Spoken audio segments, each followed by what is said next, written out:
had shown a deep interest in the subject, it had a certain prestige.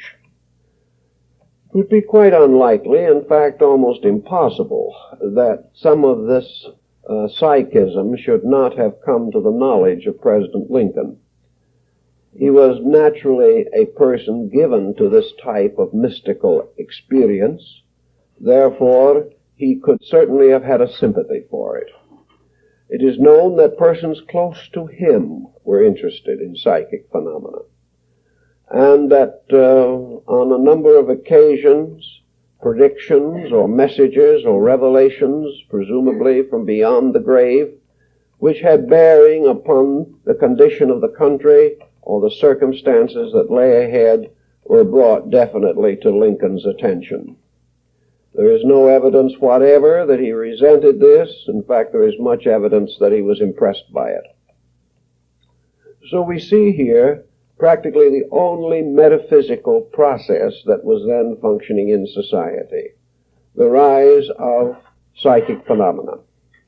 This psychic phenomena consisted not only of transmediumship, which was the type most commonly used publicly, but it might relate to almost any other phase of psychism that we recognize today, including physical manifestations, table tipping, and discovery of lost articles, communion with deceased persons, and things of this nature. It was a typical spiritualistic situation, but it was, for the most part, carried on a very high level of thoughtfulness. It was a dignified, serious, in some cases almost desperate seeking for consolation in a time of great confusion and almost total national grief.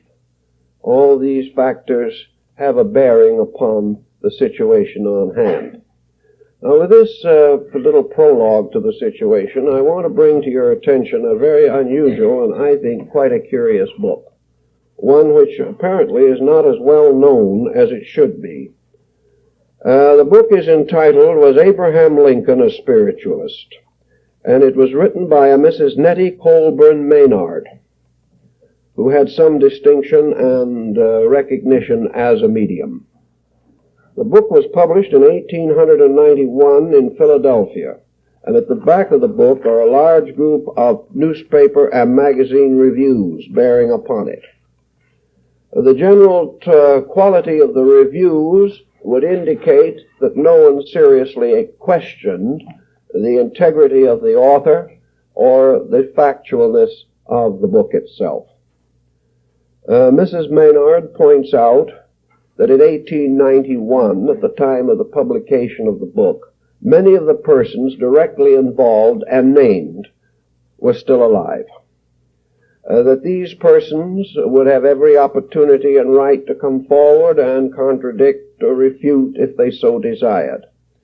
Apparently they did not do so. In fact, some did come forth and very strongly confirm the book.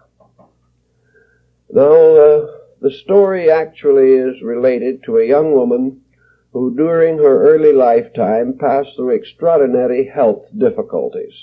She was almost lost on several occasions.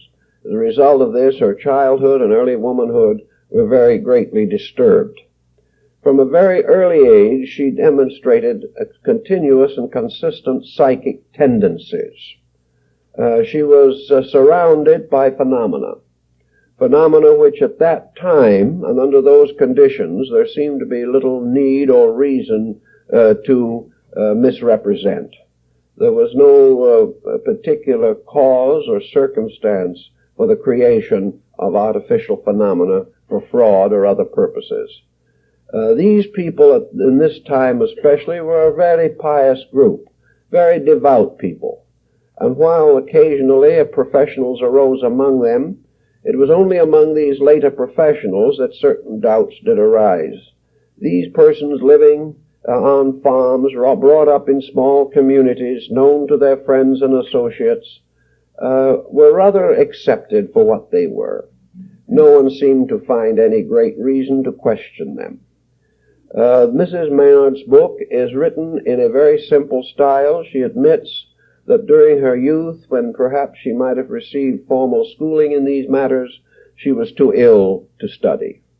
The book makes no literary claims whatsoever. The very simplicity and dignity of it seems to carry a great deal of weight. But regardless of how we view it, it was prepared, it was written, the first manuscript was destroyed, it was written again and finally published. So far as we can tell, this book has had almost no influence upon historians of Lincoln. They have made no effort whatever, apparently, to investigate it or to find out whether there was truth in it or not, because it reached an area in which, as time went on, public opinion more or less took a negative attitude. It has been simply assumed, I presume, that the honor of Lincoln was best advanced by ignoring the entire subject. I'm not so sure this is true, however, because I think that it is worthwhile to estimate every phase of the life of an interesting person. According to this book, with its names, dates, and places, not only was Mr. Lincoln interested in psychic phenomena, but that known psychics and mediums actually visited the White House and were received by him, and on some occasions questioned by him relating to the conditions of the country. Apparently at this time, the author of the book, being then Nettie Colburn, was one of those who actually was received by Lincoln into the White House, visited both he and Mrs. Lincoln on a number of occasions, and while there actually put on spiritualistic seances in the White House. This makes it rather interesting. Not only does this carry a certain unusual dimension, but it enables through the book to introduce to the public other mediums or psychics or persons possessing strange and sensitive gifts who were also permitted to be present and were actually encouraged to perform psychic demonstrations in the presence of Lincoln, his personal family, and a small number of his attendants and military aides. These are all named and dated, and the circumstances are very clearly set forth. One of the most amusing of these episodes, perhaps, is when one medium performed a piano levitation for the president, succeeded in causing a large piano to rise a number of inches above the ground. Mr. Lincoln is reported to have said, "I think I know how to stop this." Therefore, he sat on the piano and went up and down with it. After he had finished the experience, someone said to him, "Well, Mr. Lincoln, supposing someone says that this is all a fake of some kind." He said, "If anyone does not believe that that piano went up in the air, I would suggest that he place his foot under one of its legs and feel the full weight of the evidence." And this is exactly the type of thinking we would assume Lincoln to use. According to this story, which is interesting in another respect, namely that the medium, being a trance medium, never to the end of her life knew what she had said to the president. She had no idea what the messages were except such data as was accumulated from a later conversation. No written records were kept. The matters which related to political situations naturally were not discussed publicly. But apparently on a number of occasions, Lincoln was profoundly impressed by the messages which he received. These messages, according to the book, break down into several definite classifications. One of them, of course, was advance news concerning the conditions of the armies and the state of the war during the Civil War.